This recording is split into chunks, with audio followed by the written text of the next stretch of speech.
Today we will be looking at whether or not Crypt of the NecroDancer on the Nintendo Switch is worth a $5.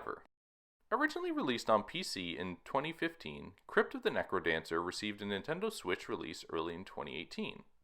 Truth be told, I've never even heard of this game until Cadence of Hyrule was announced, and felt that $4.99 was a reasonable asking price for a game that was enough for Nintendo to take notice and allow Brace Yourself Games access to one of their premium intellectual properties, that being The Legend of Zelda. For those interested, I reviewed Cadence of Hyrule when it came out, and you can see impressions of my first 3 hours. Crypt of the NecroDancer is a roguelike game that incorporates rhythm mechanics in its dungeon exploration.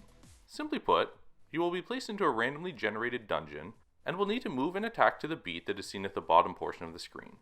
In the past, I have been described as someone who does not have any rhythm, and effectively, this makes playing Crypt of the NecroDancer quite difficult for me. As in past roguelike games, there really isn't much of a description on how to progress through the game. What I can tell you is that purchases from the Dungeon Master are permanent, which is good to know as you can cheaply purchase 2 heart containers that will allow you to live just a little bit longer, but when making purchases from Hephaestus, you keep them until you die, and they change each time you return to the lobby. I was able to grind out a win against a single boss and nearly jump for joy when I did so. Thankfully, I will not need to replay Zone 1 anymore, as I can choose Zone 2 now. Somehow Zone 5 was already unlocked from the outset, and I can't imagine being brazen enough to tackle that out of the gate, but I'm sure people have the capabilities to do so, something I cannot fathom. Crypt of the NecroDancer has a unique gameplay element, and I applaud the developer for trying something new.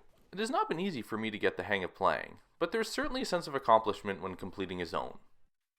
There are also additional modes that you can play that are unlocked as you progress that add to the game's value.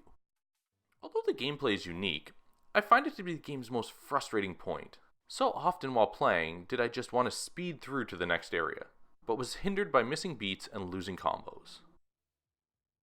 Crypt of the NecroDancer has been a very difficult game for me, but not difficult in the way that I enjoyed the challenge and felt like I really wanted to keep going. There's obviously a market for a rhythm-based roguelike such as Crypt of the NecroDancer, but that does not include me. So, is Crypt of the NecroDancer worth a $5? No, it is not. Thank you for taking the time to watch my review. If you enjoyed it, please be sure to like down below, and if you'd like to be notified of new content, subscribe to SirLink Gaming.